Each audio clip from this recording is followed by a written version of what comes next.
بسم الله الرحمن الرحيم.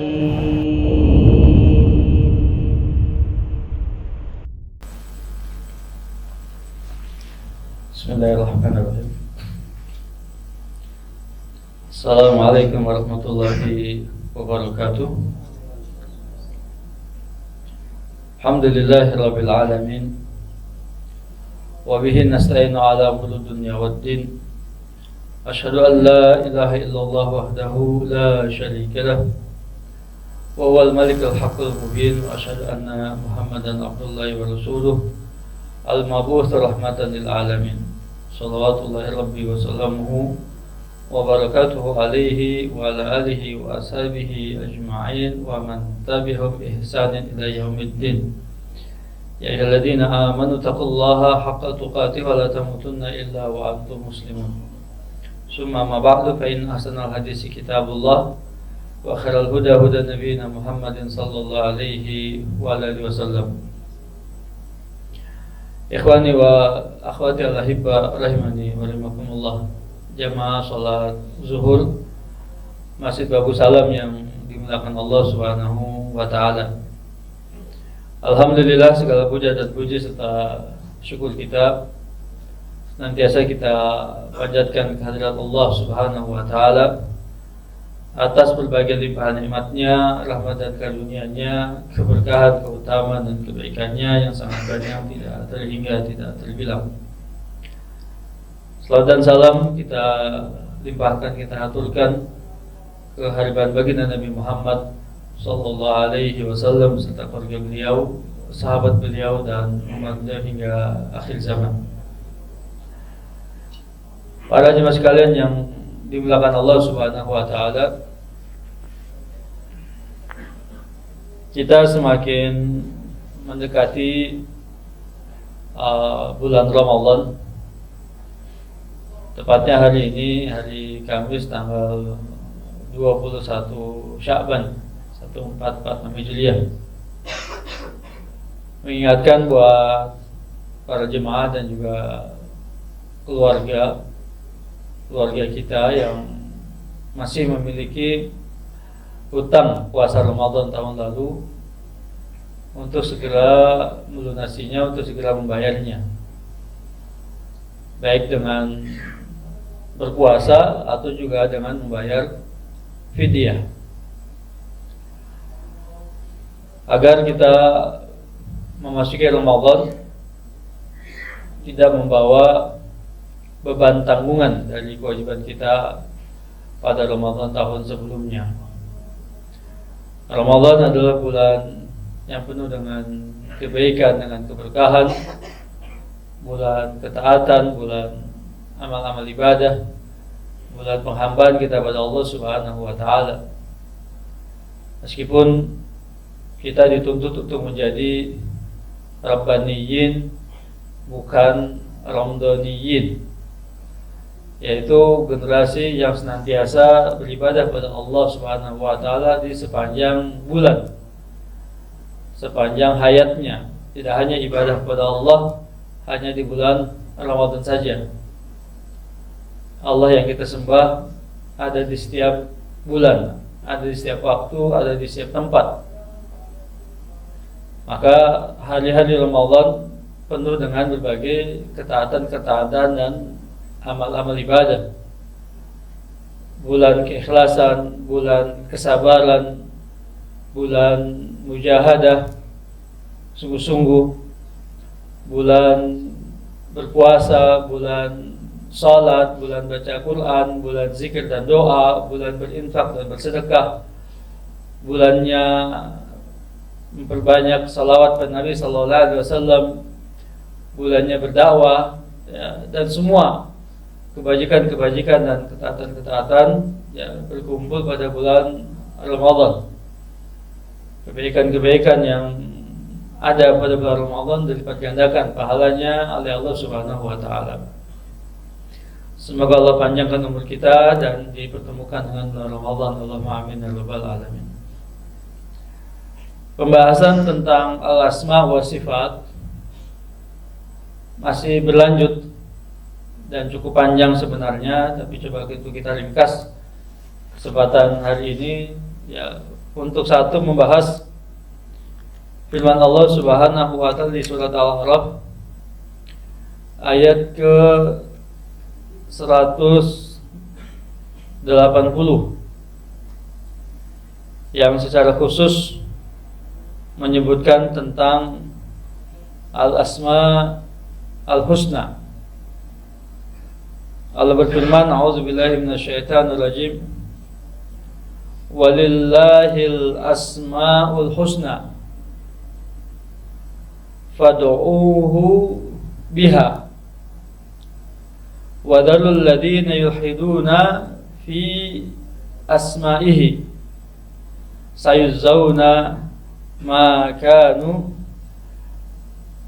ya'malun. Walillahil asmaul husna fad'uuhu biha, dan milik Allah lah, kepunyaan Allah lah al-asmaul husna, nama-nama yang indah, yang bagus, yang baik, yang paling indah, paling bagus, paling baik. Fad'uuhu biha, maka serulah dia, berdoalah kepadanya, memintalah kepadanya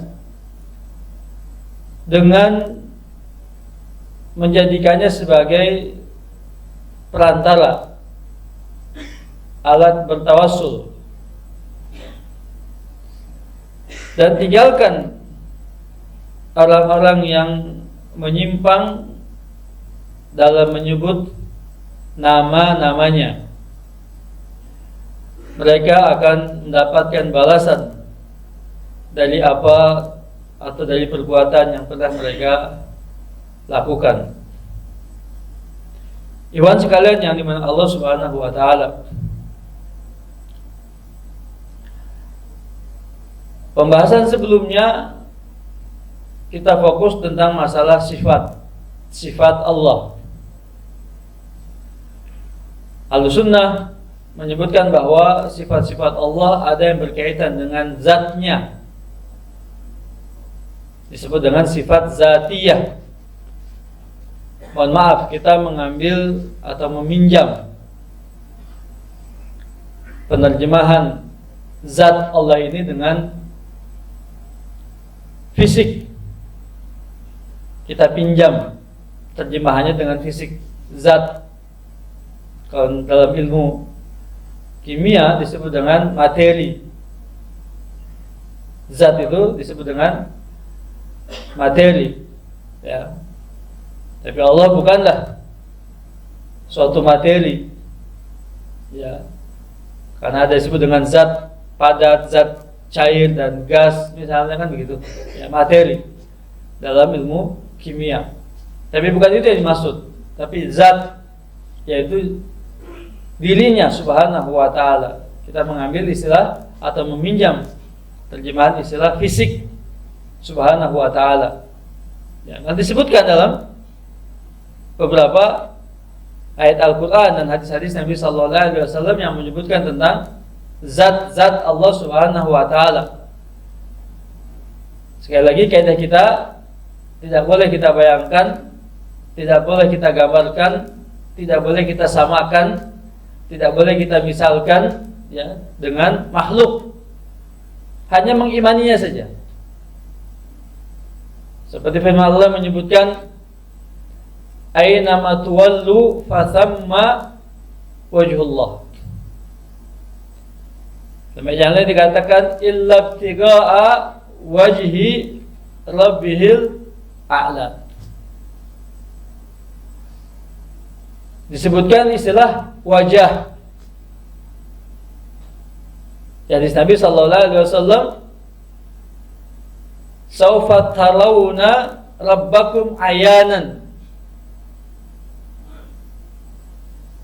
kasyamsi fi zahiratin nahar. Fi riwayah kal qamari lailatal badri fala tudamuna fi ru'yatihi. Kalian akan melihat Rabb kalian dengan mata, kepala, telanjang kalian sendiri. Seperti matahari di siang bolong. Riwayat yang lain mengatakan seperti bulan saat purnama. Kalian tidak berdesak-desakan dalam melihatnya. Wa kana mawdi'ur ru'yah fil wajhi. Allah menjelaskan bahwa orang yang beriman di surga kelak melihat Allah adalah melihat wajahnya. Kemudian dalam ayat yang lain Allah berbicara tentang yad biyadikal khair, di tanganmu semua kebaikan. Fil ayah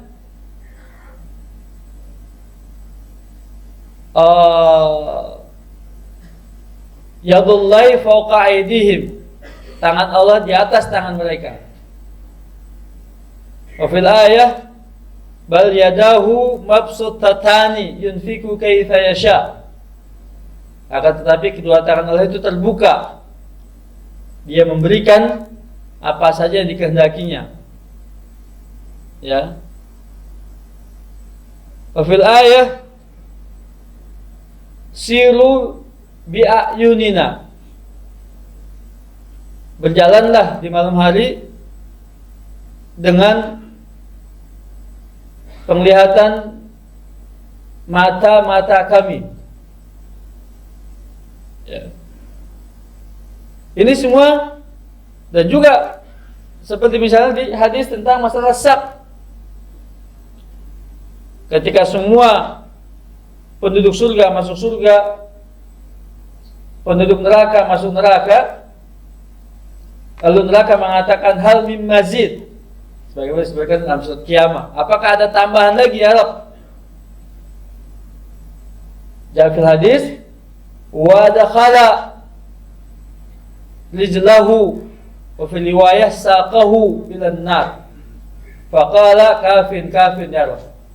Kalau Allah masukkan kakinya, wa fil riwayah Allah masukkan betisnya, sak itu diterjemahkan dengan betis atau rijl, kaki, maka neraka itu mengatakan cukup ya Rabb, cukup ya Rabb.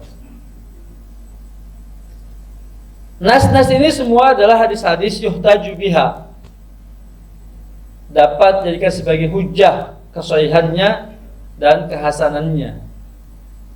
Tapi sekali lagi tidak boleh kita bayangkan,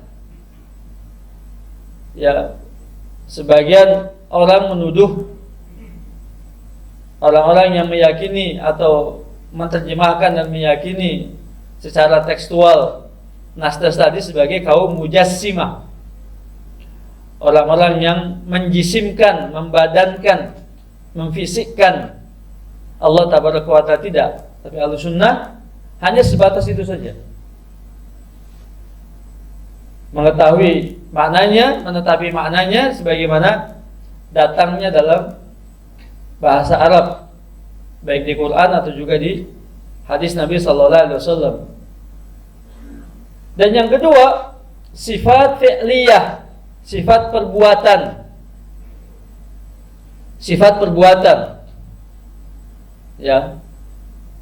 Seperti misalnya summastawa ilas sama, lalu Allah beristiwa di atas langit. Ar-Rahman 'alal arsy istawa, Ar-Rahman beristiwa di atas arsy. Kemudian misalnya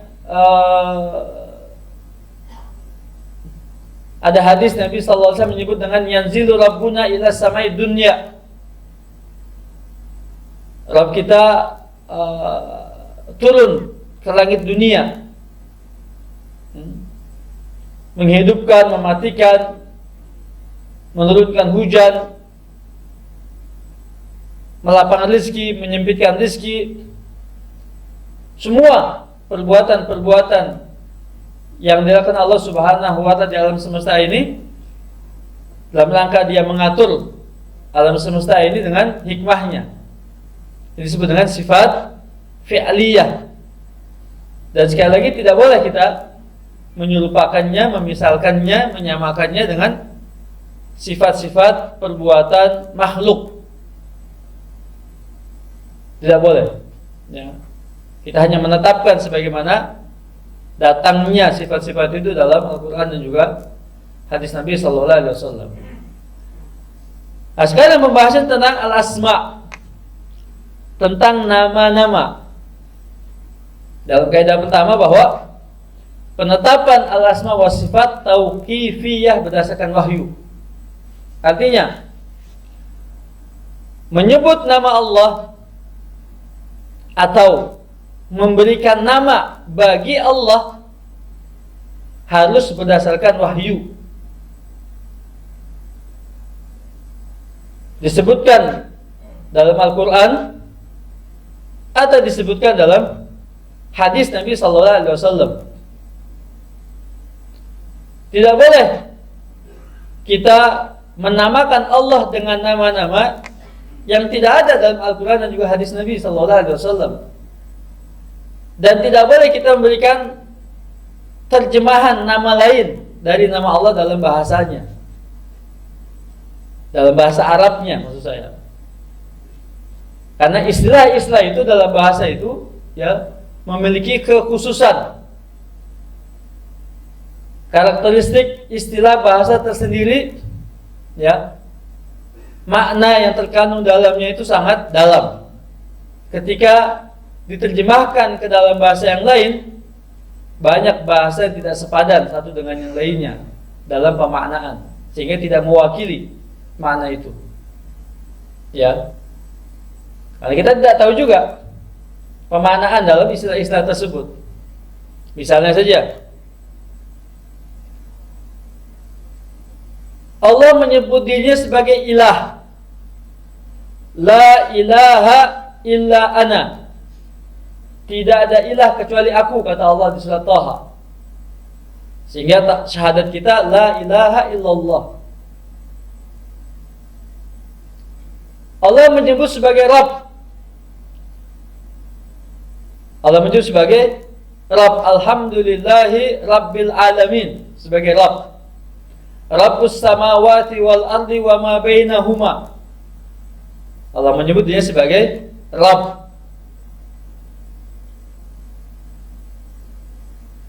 Dalam bahasa Indonesia, kedua istilah itu diterjemahkan dengan terjemahan yang sama, yaitu Tuhan. Baik ilah ataupun Rabb sama-sama diterjemahkan dengan Tuhan. Maka terjemahan dari la ilaha illallah adalah tiada Tuhan selain Allah. Sementara alhamdulillahi rabbil alamin, segala puji bagi Allah, Tuhan semesta alam. Terjemahan yang tidak mewakili makna yang sebenarnya dari dua istilah itu. Dalam bahasa Inggris agak berbeda penerjemahannya. Ilah diterjemahkan dengan God, sementara Rabb diterjemahkan dengan the Lord.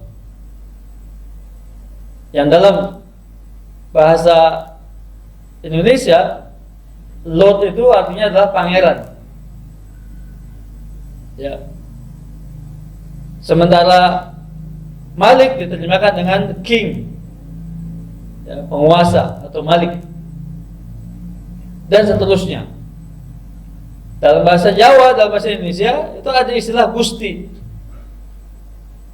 dan istilah-istilah yang lain. Menurut hemat saya, penerjemahan nama-nama Allah, baik Al-Ilah, Al-Rabb, Al-Malik, dan nama-nama Allah yang lainnya, tidak diterjemahkan ke dalam bahasa yang lain karena memiliki makna yang bias, yang belum tentu sesuai dengan keinginan pemaknaannya dalam bahasa Arab itu sendiri. Tidak sejalan dengan pemaknaan dalam bahasa Arab itu sendiri. Seperti Rabb saja misalnya, dalam bahasa Arab itu dimaknai dengan Al-Khaliq, pencipta. Dan dalam bahasa Inggris disebut dengan the creator katanya. Al-Khaliq, pencipta. Al-Malik, penguasa, the king. Al-Malik, penguasa. Al-Mudabbir, pengatur. Ya. Ini makna Rabb dalam bahasa Arab. Sementara al-ilah artinya ada al-ma'bud, yang diibadahi, yang disembah. Nah, iwan sekalian yang dimiliki Allah Subhanahu wa taala. Itu kaidahnya. Jadi sudah ada dua kaidah kita. Pertama berdasarkan wahyu, kemudian yang kedua memiliki pengertian dan makna tersendiri. Yang ketiga, semua nama-nama Allah husna. Husna itu bentuk superlatif, paling baik, paling bagus, paling indah. Dilihat dari berbagai sisi, berbagai aspek. Dilihat dari berbagai sisi, berbagai aspek. Dan nama-nama Allah, ya, itu menunjukkan sifatnya. Menunjukkan sifatnya. Sehingga sebagian para ulama kita, dan ini mazhab yang mendekati kebenaran, disebut dengan lafadz mushtaq, turunan. Lafadz mushtaq, turunan. Nama-nama itu merupakan bentuk turunan dari sifat atau kata kerja yang terkandung dalam nama itu. Ya, terkandung nama itu. Seperti misalnya Ar-Rahman, dari kata rahmah, Ar-Rahim, dari kata rahmah, Al-Ghafur, dari kata maghfirah. Kemudian Al-Alim, dari kata Al-Ilm, As-Sami', Al-Basir, Al-Hayyu, Al-Qayyum, dan seterusnya.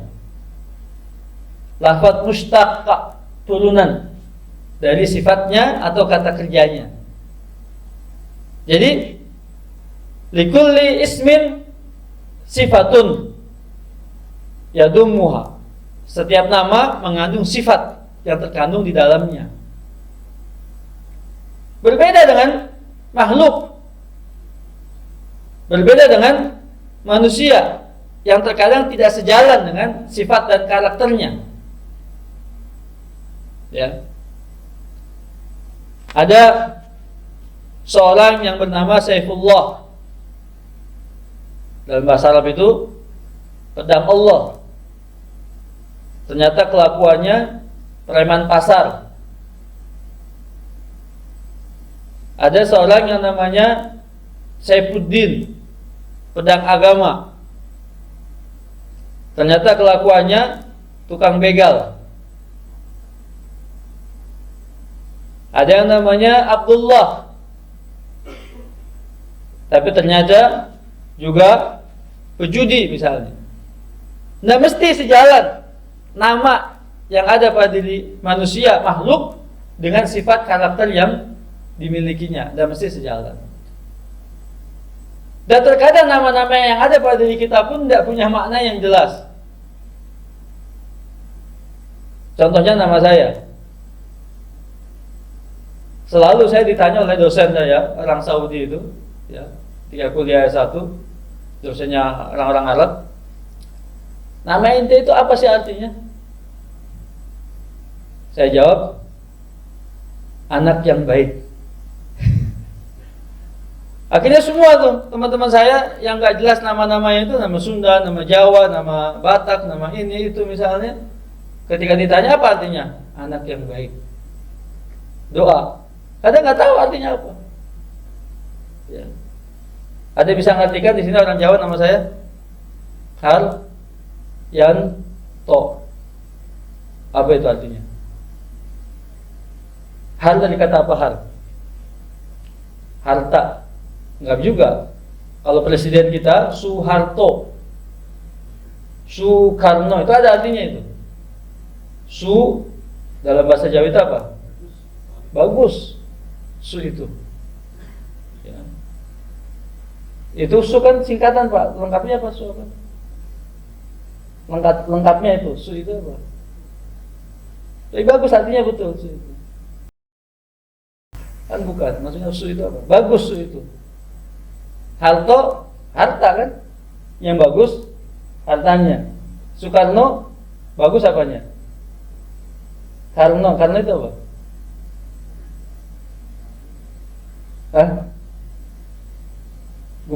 Wakil gubernur Jawa DKI Rano Karno. Karno apa artinya? Antum nama satu siapa?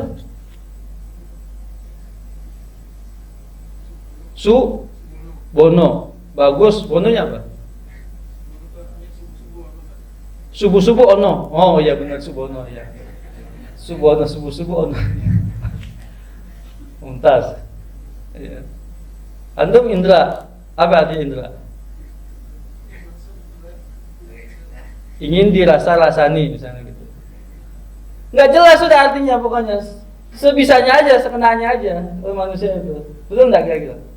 Ya kan? Tapi nama Allah nggak begitu. Ya. Jauh melampaui apa? Ya. Kebagusan, keindahan yang dipahami oleh manusia. Baik dia berdiri sendiri atau dia disandingkan dengan nama yang lain atau disandarkan dengan sifat yang lain. Itu nama Allah Taala. Semuanya bagus. Misalnya Indra itu nama siapa? Indra Pratama. Indra dua kata kan, dua suku kata Indra Pratama. Jadi Indra sama Pratama. Karena ada orang yang namanya Indra sendiri, ada yang namanya Pratama sendiri. Digabungin tuh dua nama Indra Pratama. Bagus juga misalnya.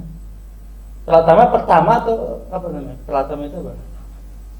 Yang pertama, anak pertama. Ya. Jadi salah dong urutannya, bukan pra tapi per gitu. Ya. Misalnya, tapi ada lagi Indra. Yang kedua apa kalimatnya? Bekti misalnya. Indra Bekti. Ada lagi Indra, yang kedua apa kalimatnya? Tarigan misalnya. Apalagi banyak tuh. Belum tentu cocok juga, belum tentu sama juga. Antum sebut apa? Radianto. Apa artinya tuh?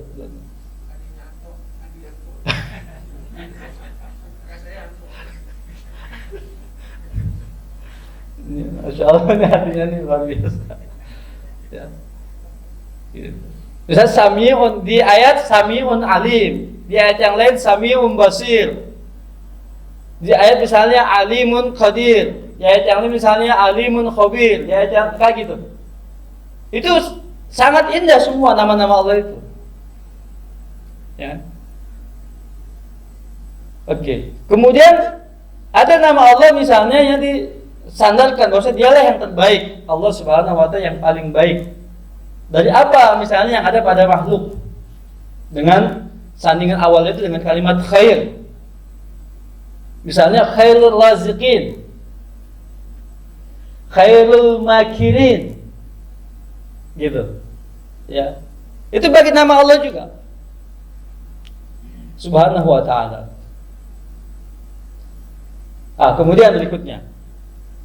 Nama Allah berapa? Asmaul Husna 9. Tapi bukan pembatasan. Angka 99 bukan pembatasan.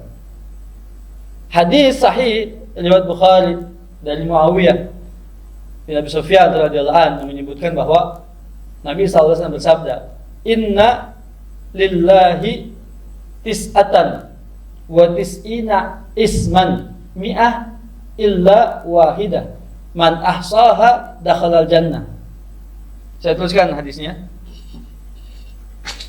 Ada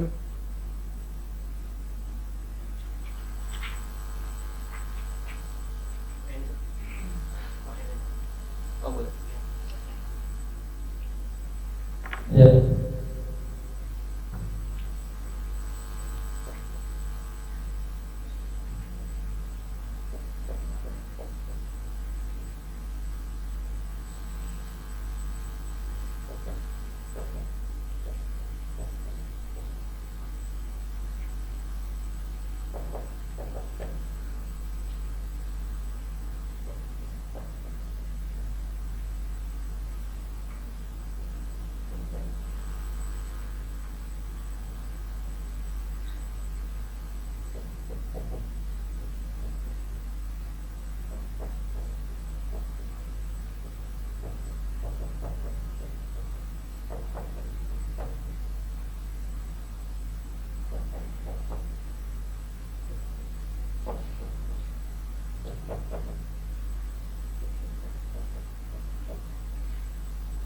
Hadis Nabi sallallahu alaihi wasallam, hadis sahih dikeluarkan Imam Bukhari dari Muawiyah bin Abi Sufyan. Inna lillahi tis'atan wa tis'ina isman.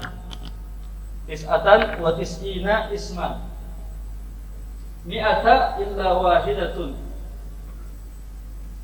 Mi'ata illa wahidatun.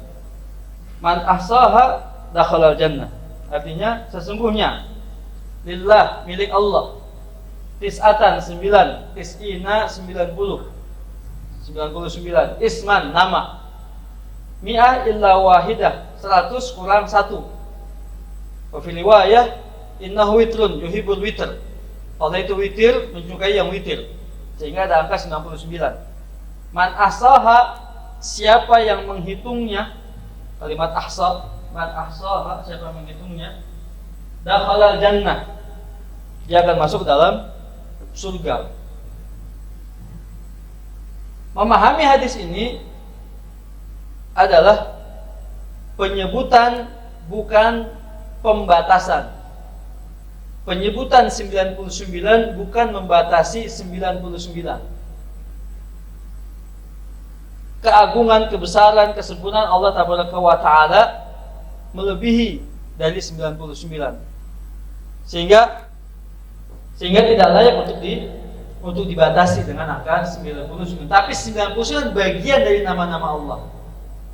Pemahaman itu, pengertian itu diambil dari hadis yang dikeluarkan oleh Imam Ahmad dari Abu Hurairah radhiyallahu anhu, ketika Nabi SAW mengatakan, tidaklah seorang muslim ditimpa satu kesedihan, satu kegundahan, lalu dia berdoa, Allahumma inni as'aluka bikulli ismin huwa laka samaita bihi nafsaka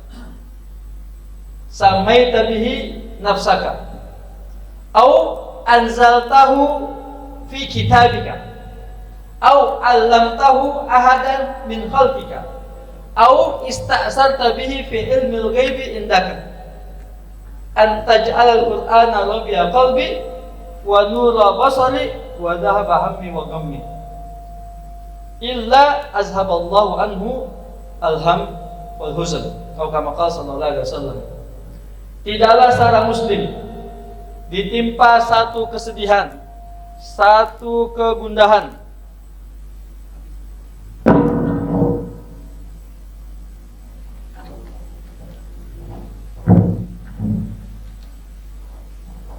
tidaklah seorang muslim ditimpa satu kesedihan dan kegundahan lalu dia berdoa, Allahumma ya Allah, inni as'aluka, aku memohon, meminta kepada Engkau, bikulli ismin,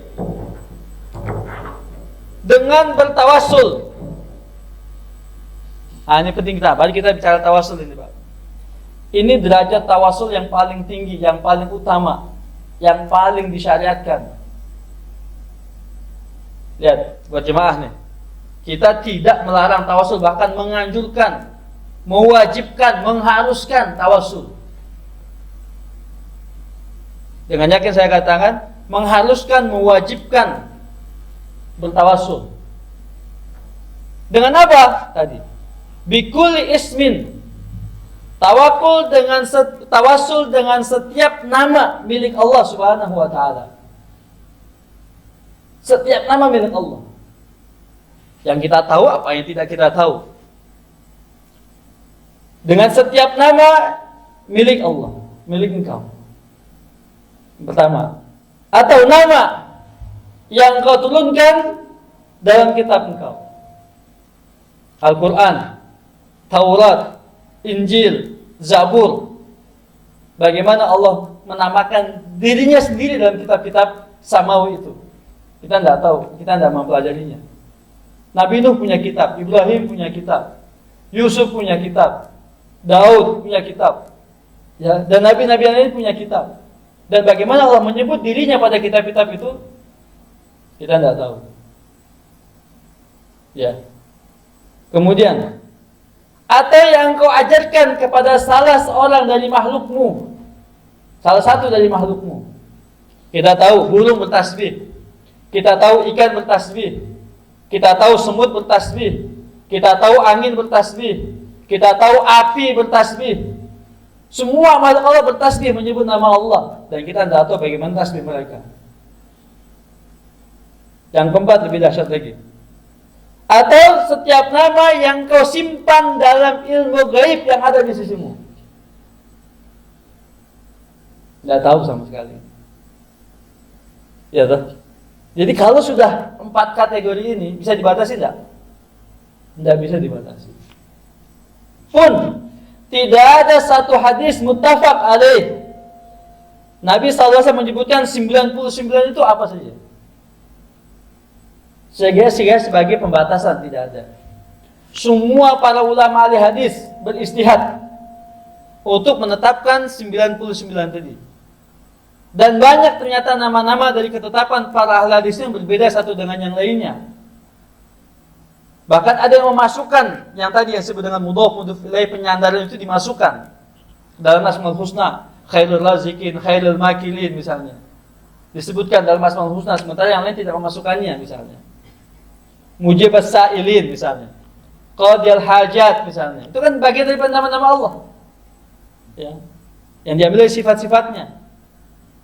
Jadi walhasil ketika dikumpulkan semua istihad para ulama-ulama itu yang menyebut kata nama-nama Allah lebih dari 500 nama. Luar biasa itu. Sehingga apa? Tidak bisa. Ketika ada hadis-hadis yang seperti itu disebut dengan hadis muttarib. Dan memang bukan hadis. Istihad dari para ulama untuk mengumpulkan nama-nama Allah Subhanahu wa taala. Sebagai bukti tidak bisa dibatasi dengan 99, tapi itu bagian daripada Asmaul Husna. Tapi bukan sebagai pembatasan. Itu maksud saya. Ya. Inna lillahi tis'atan wa tis'ina isman mi'ah illa wahidah man ahsaha. Siapa yang mengihsa, menghafal. Para ulama menjelaskan, yang dimaksud dengan menghafal di situ adalah menghafal tadi nama-namanya, menyebutkan nama-nama Allah Tabaraka wa Ta'ala. Kemudian yang berikutnya juga yang terpenting daripada ihsa di situ artinya adalah berdoa dengan menggunakan nama-nama itu sesuai dengan keinginan kita.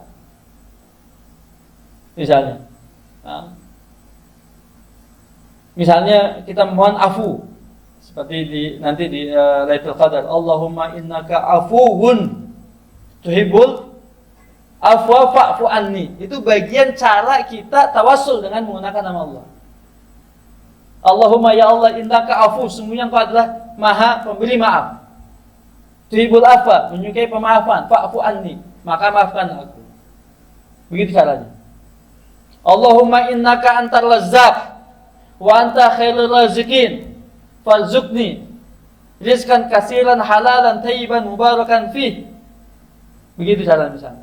Allahumma innaka anta arhamur rahimin ar-rahmanur rahim ilhamni. Begitu.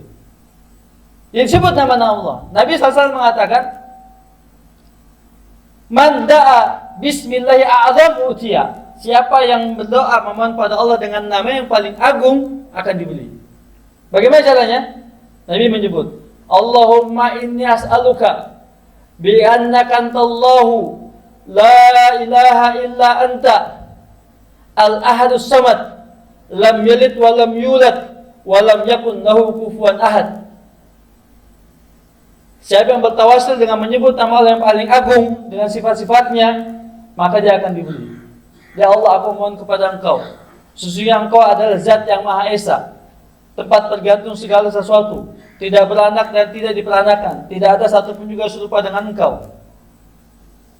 Maka berilah aku, anugerahkanlah kepadaku, karuniakanlah aku begini, seterusnya. Itu cara tawassul yang paling tinggi, yang paling afdal, yang paling utama dan paling diwajibkan. Dan begitu pula nama-nama Allah yang lainnya. Kemudian yang ketiga, para ulama menyebut beramal dengan kandungan Asmaul Husna. Beramal dengan kandungan Asmaul Husna. Kalau Allah Zat Maha Pemaaf, ya kita juga beramal dengan sifat pemaafan.